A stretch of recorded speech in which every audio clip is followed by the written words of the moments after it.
Bienvenue à toi qui regarde cette vidéo.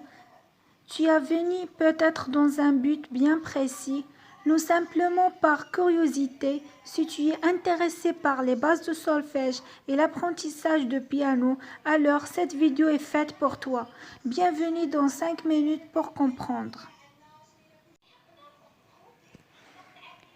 En commençant tout d'abord par la définition des clés. Sont les signes placés au début de chaque portée pour fixer la hauteur des notes. On utilise pour le piano deux clés, la clé de sol et la clé de fa. On utilise la main gauche pour jouer les notes de la clé de fa et la main à droite pour celle de la clé de sol. Il y a une analogie entre la portée et le clavier. Le clavier se divise en deux parties, une moitié pour le clé de sol et l'autre pour la clé de fa. Chers pianistes et chers débutants, je te conseille de repérer bien où se trouve le sol sur la clé de sol et où se trouve le fa sur la clé de fa. Il vous suffira par la suite de décaler ces notes pour retrouver toutes les autres notes. Les notes, le système musical utilisé en France définit 7 noms de notes: Do, Ré, Mi, Fa, Sol, La et Si, ou avec la notation anglo-saxonne C, D, U, F, G, A et B. Dans la portée, en commençant tout d'abord par le dessin de la clé de sol. Après, on pose les notes de manière croissante. Les notes se différencient par leur durée, ce qu'on appelle le temps. Donc, en passant à les figures des notes. Une figure de note détermine la durée d'une note de musique.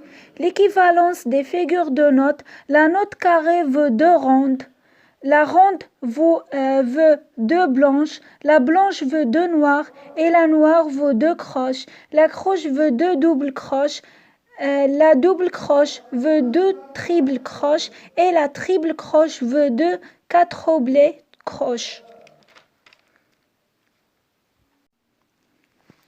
La ronde, elle est appelée ainsi parce qu'elle est ronde et qu'elle n'a pas de queue. Elle dure 4 temps. La blanche, elle est appelée ainsi parce que son moitié est creux. Suivez la position de la note sur la portée. La queue peut être dirigée vers le haut ou vers le bas.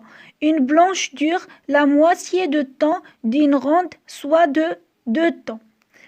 En passant à la noire, elle tire son nom du fait qu'il est représenté par un croche plein. Une noire dure la moitié du temps d'une blanche, donc un temps. La croche, elle est appelée ainsi parce que sa queue se termine par un crochet. Lorsque plusieurs croches se succédaient, on les attachait en l'ensemble avec une barre. Une croche vaut la moitié du noir, soit le 4 ou la huitième d'une ronde, soit un demi-temps. Bon, la double croche, elle est appelée ici parce que sa queue se termine par deux crochets.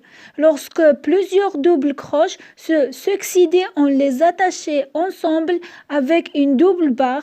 Il veut la moitié d'une croche, soit le quart d'une noire, un huitième de blanche ou un sixième de ronde, soit un quart de temps.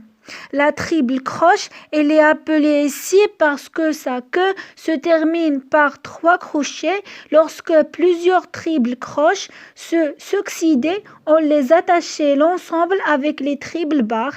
Il veut la moitié d'une double croche, soit le 4 d'une croche, huitième noire et sixième blanche,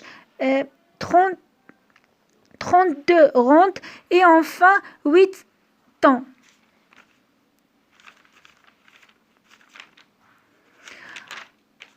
Finalement, La quadruple croche, elle est appelée ainsi parce que sa queue se termine par 4 crochets. Lorsque plusieurs quadruples croches se succédaient, on les attachait ensemble avec une quadruple barre. Ça veut dire 4 barres. Elle veut la moitié d'une triple croche, soit le 4 d'une double croche, un huitième de croche, un sixième de noir, un 32e de blanche ou un 64e de ronde, soit un sixième de temps. En passant à les rythmes. À propos des rythmes de la ronde, on a 1, 2, 3, 4. Ronde, ronde, ronde, ronde. 1, 2, 3, 4.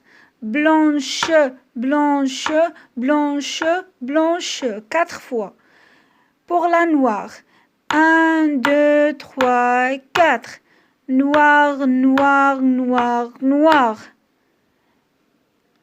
La croche. 1, 2, 3 et 4.